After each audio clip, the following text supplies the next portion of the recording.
Okay. Hi, I am Lily. Oh, wait, hold on. There you go. This is Lil Math, and today I'm going to be talking about vectors. And full disclosure, for all of the videos I do pretty much, I'll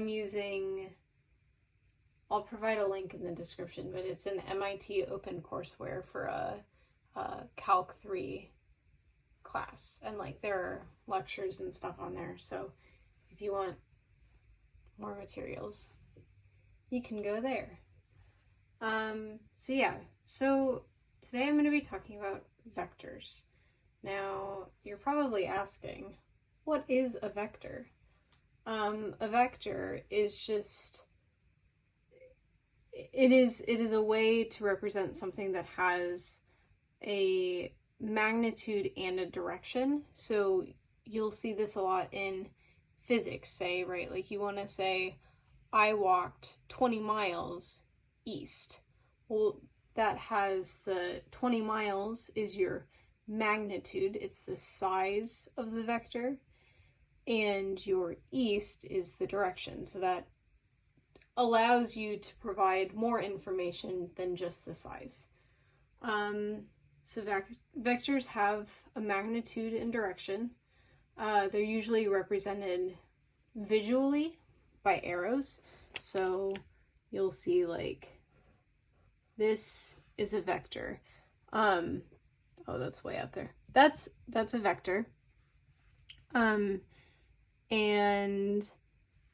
say, okay, you are plotting this on an XY, right? This is our X, and you can do vectors. Don't have to just be in 2 dimensions, but right now we can start in 2 dimensions. We'll have to move to 3 eventually. But this is your vector, right? This right here is the tail end of the vector, and that is why am I forgetting the word right now? That is frustrating. That is the origin of your vector. And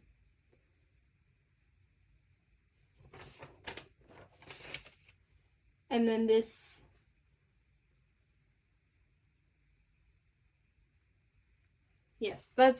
found it. So this is your initial point, which makes sense. That's where you have to have, because the vector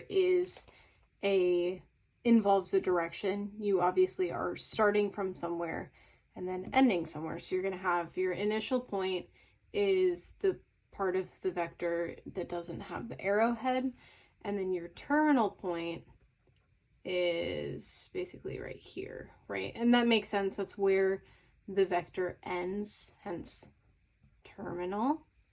And then, so if you can imagine, so this, right, this length here, that's the magnitude of your vector, right? That will change the size of it. The magnitude changes the size. So if you have, say, you have vector, this is vector x, right? This is vector x.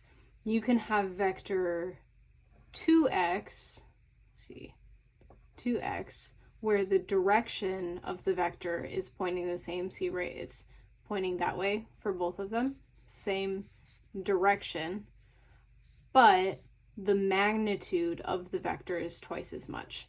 You can also have, again, because there's the 2 components, you can also have a vector that has the same magnitude, but a different direction, right? So direction is then shown by basically the angle of the vector. So again, let's say we have x and y. We have this vector f, say, I don't know, vector f, right? And then say we have a vector that is Sure, those are vector t, okay? Those can have the same magnitude, the length can be the same, but they are different vectors because the angle is different, so the direction is different. And this is obviously helpful, like if you think about, again, solving problems, like even simple problems like, oh, I walked 20 miles 20 degrees of east, right? Versus I walked 20 miles 30 degrees of east. Like those are different, those are going to land you in different spots. So vectors are very helpful, obviously, otherwise we wouldn't really have them. So two, if you have two vectors, so say you have two vectors that are like in different spots, but they have the same magnitude and direction, they are the same vector because the vector is determined simply by its magnitude and its starting point. The magnitude is often written, so vectors are usually written with an arrow over the top, which makes sense because it's represented by an arrow, so like it makes sense. So, and then the magnitude, because sometimes you don't need to know the direction, sometimes you just want to know how much is the vector, right? Like you don't want to know what direction they're traveling, you just want to know how much did someone travel.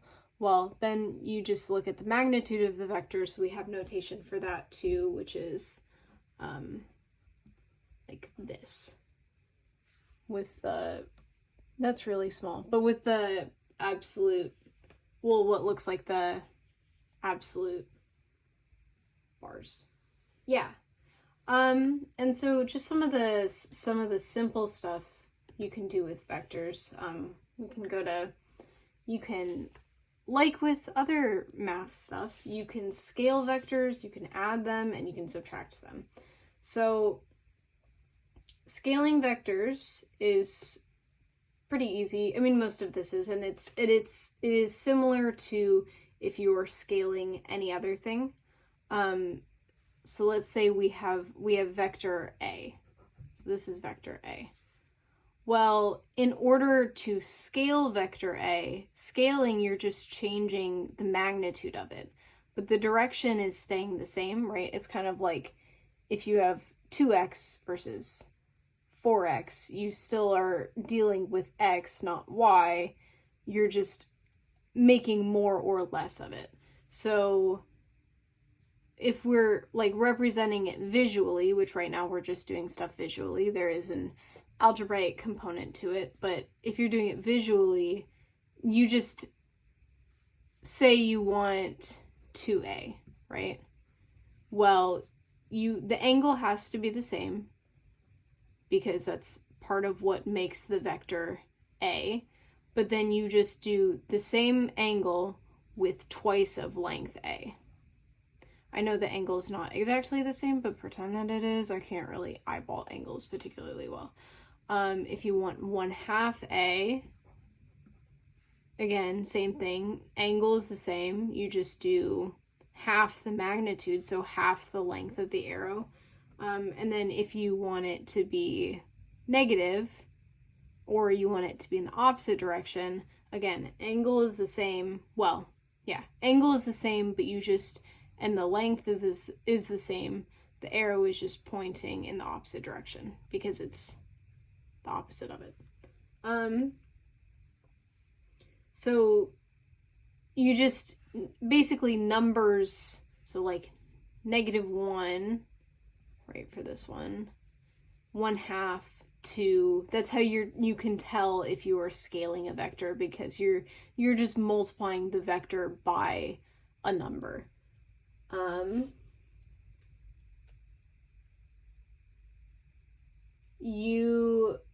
And so those real numbers that are next to the vector are usually referred to as scalars because you use them to scale, right? Like, yeah. Okay, very eloquent. again, you can also add vectors, which again makes sense why you would have to do that, because if, you know, say you want to figure out how much you walked if you walked east for 20 miles and then walked northwest for 40, like, it is helpful to be able to add and subtract vectors. So, although you probably know that if you're listening to this, but that's fine. Also, apologies for how rough this is. We're still figuring this out. But to add vectors, you, like, visually, we'll get to eventually how to do them algebraically. To visually add vectors, you just take, so say we have vector A, I wrote that wrong, vector A, and then we have vector B. We want to add them. To add them, you just take the tail of one of the vectors and you place it on the terminal point of the other vector, and then you draw an arrow, or you draw a vector to make that into a triangle. So like for this one, we're just going to basically translate vector B over here, but again, same angle, same direction, so it's the same vector. And so then you have, this is B, and so then to get vector A plus B, you just draw a line there, and then this line here, this vector, that will be your vector, like say C equals vector A plus B. That will be your vector C, because you just place them from tip to tail. And it makes sense, like, you just have to think about vectors as displacements. Again, I find it easy, at least in the 2-dimension, to think about it as it relates to like distance and more real world stuff, because that just makes sense in my head. But this isn't really too bad. So yeah, and you don't have to do, because it's addition, I could have moved vector A, like I could have done, again, pretend these are the same angle.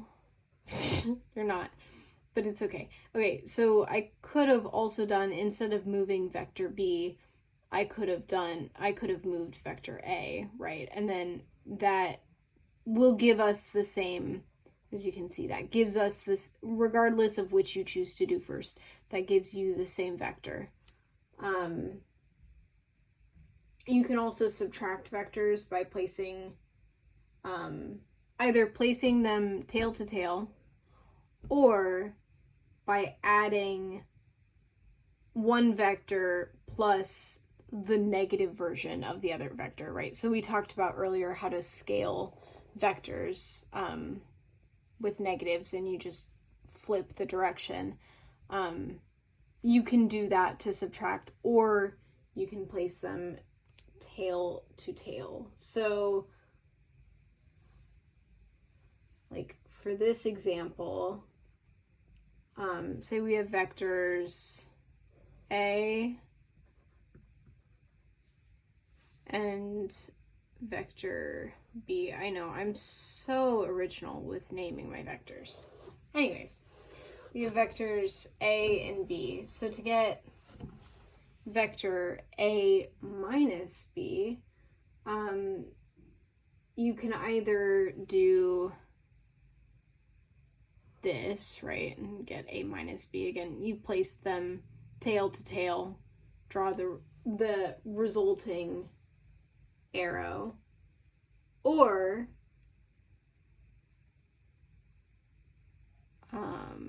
sorry, I just lost my train of thought. Or you can do A plus the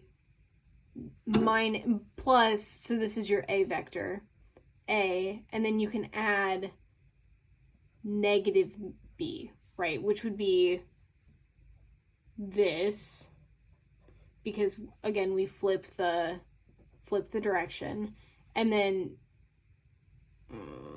assuming those are the and then your resultant. Again, remember that those should be the same. My angle drawing, or my vector drawing skills are clearly lacking, but assuming if I did the angles the same, those should be the same. So we're just gonna pretend that they are. And again, this like with adding, this should form a parallelogram when you do this. So the example that they use from the notes in the MIT course is they have vector A, and then this will look like, so again, you can subtract this way, and this will give you A minus B. Or you can do B, or this is your negative B, right? Plus A, because you're doing A plus negative B. Again, you're once again getting A minus B. And in this example, it actually looks the same because it's supposed to, I separated them, and so it didn't look nice. But yeah, hopefully that makes sense. So that is, I think I'm going to stop there because that's kind of the basic stuff for at least the visual component of vectors. And in the next video, I can get more into like vector notation and stuff because not only can we represent this visually, but it's also helpful to be able to assign values to vectors. And so there is specific notation for that too. So yeah, hopefully whoever's watching this liked this very rough first video. Bear with me, I'm learning. Yeah, and I hope that you learned something too. Yeah. Anyways, that was a little math signing off. So, yeah. Thanks.